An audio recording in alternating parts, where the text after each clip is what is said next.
이번 경기를 준비하며 저 역시 팀을 이끄는 공격수로서 손흥민을 깊이 연구했으며 프리미어리그 시절 공격수임에도 불구하고 끊임없는 압박으로 상대를 괴롭혀온 그의 플레이를 이번에는 제가 직접 손흥민에게 적용하고자 했습니다. 손흥민이 이끄는 LAFC는 MLS 28라운드 뉴잉글랜드 레볼루션과의 원정에서 2대0 승리를 거뒀고 손흥민은 하나의 결정적인 도움을 기록하며 최우수 선수로 선정됐습니다.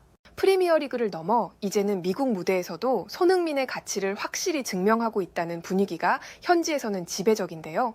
이러한 상황에서 어릴 적부터 토트넘 시절 손흥민의 경기를 보며 자라왔다고 밝힌 뉴잉글랜드 레볼루션의 공격수 캄파나는 손흥민과 직접 맞붙은 뒤 그동안 배워온 플레이를 손흥민에게 직접 적용해보려 했습니다.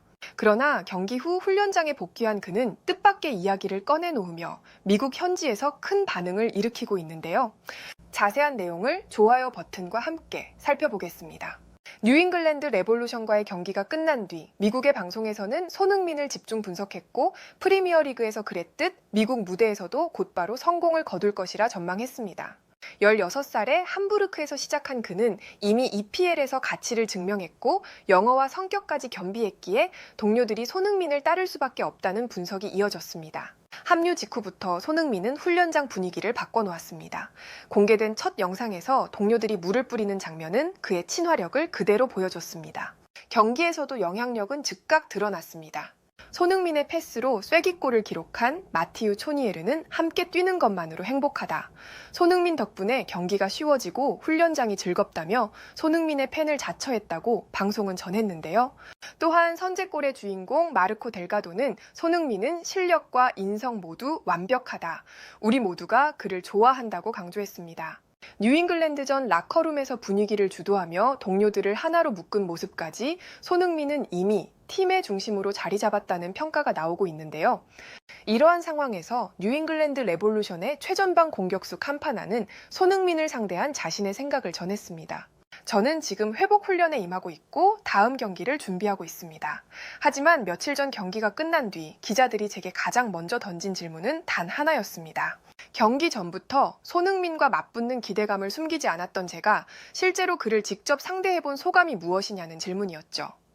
손흥민은 프리미어리그에서 공격수임에도 불구하고 끊임없는 압박 수비로 상대를 힘들게 해온 선수였습니다. 저 역시 그런 손흥민을 연구하며 배웠고 이번에는 그 배움을 되돌려 직접 그에게 적용해보고자 했습니다. 하지만 막상 손흥민과 맞대결을 펼쳐보니 그 장면을 떠올려 보면 제 생각이 틀렸음을 인정할 수밖에 없었습니다. 경기에서 떠오르는 장면은 많습니다. 골이 나왔던 순간도 있었고 경기 흐름을 바꾼 패스와 압박도 있었습니다. 그러나 지금 이 훈련장에서 숨을 고르며 떠올려 보면 유독 제 머릿속에 선명하게 남아있는 장면이 있습니다. 그 장면은 아직도 마치 눈앞에서 펼쳐지는 듯 생생합니다. 오늘 저는 그 순간을 포함해 손흥민과 맞대결 속에서 제가 느낀 모든 것을 차근차근 말씀드리려 합니다. 사실 저는 경기 전부터 설레었습니다. 저는 기자들에게 손흥민은 최고의 선수입니다. 저는 어릴 때부터 토트넘 시절 손흥민의 경기를 보며 자랐습니다. 라고 말했었죠. 그러한 말은 단순한 수식어가 아니었습니다. 그런 선수를 이제 직접 경기장에서 상대할 수 있다는 것은 선수로서 가장 큰 도전이자 영광이었습니다. 그리고 그 기대감은 마치 큰 산을 오르기 전 정상에서 바라볼 풍경을 미리 떠올리는 등반가의 마음과도 같았습니다. 막상 발걸음을 옮기기 전에는 설레지만 실제로 정상에 오르려면 얼마나 험난할지 모르는 것처럼요. 선제골 장면은 아직도 또렷합니다. 손흥민은 전방에서부터 집요하게 상대 수비를 몰아붙였습니다. 그 압박은 단순한 몸싸움이 아니라 상대가 숨 쉴 틈조차 주지 않는 기세였습니다.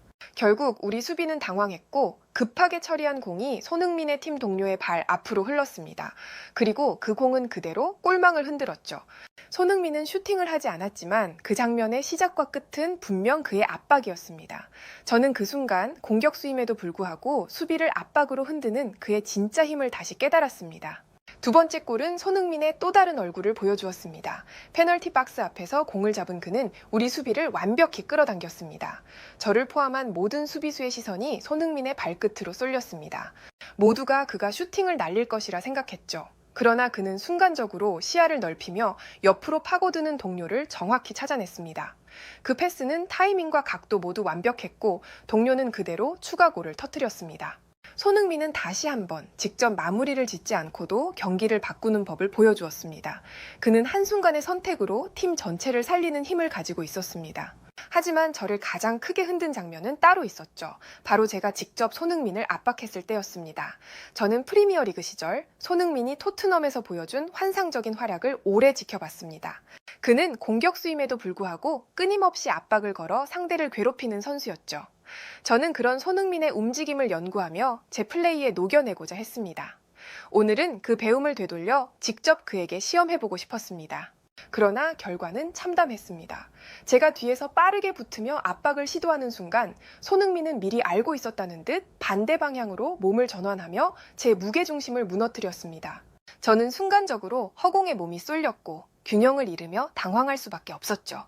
당황한 저는 혼자서는 도저히 막아낼 수 없다고 판단해 동료에게 손짓을 보냈습니다.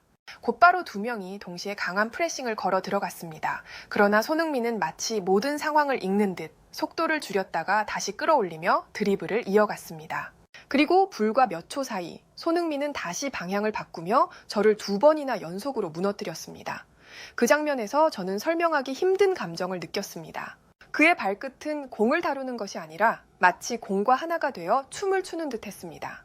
더 놀라웠던 것은 손흥민의 팀 동료들조차 재빠르게 침투하며 볼을 받을 준비를 해야 했는데 그 순간만큼은 저와 마찬가지로 그의 드리블에 시선을 빼앗긴 듯 침투 타이밍을 잊어버린 듯 했다는 점입니다. 그때 저는 뼈저리게 깨달았습니다. 제가 연구하고 따라했던 것은 손흥민의 그림자에 불과했고 실제 그를 마주했을 때는 전혀 다른 차원의 속도와 힘 그리고 순간적인 판단이 있다는 것을요. 2대0으로 결국 우리 팀은 패했지만 저에게는 단순한 패배 이상의 의미가 남았습니다. 세계적인 선수를 직접 상대하며 제 자신이 어디에 서 있는지를 확인한 날이었기 때문입니다.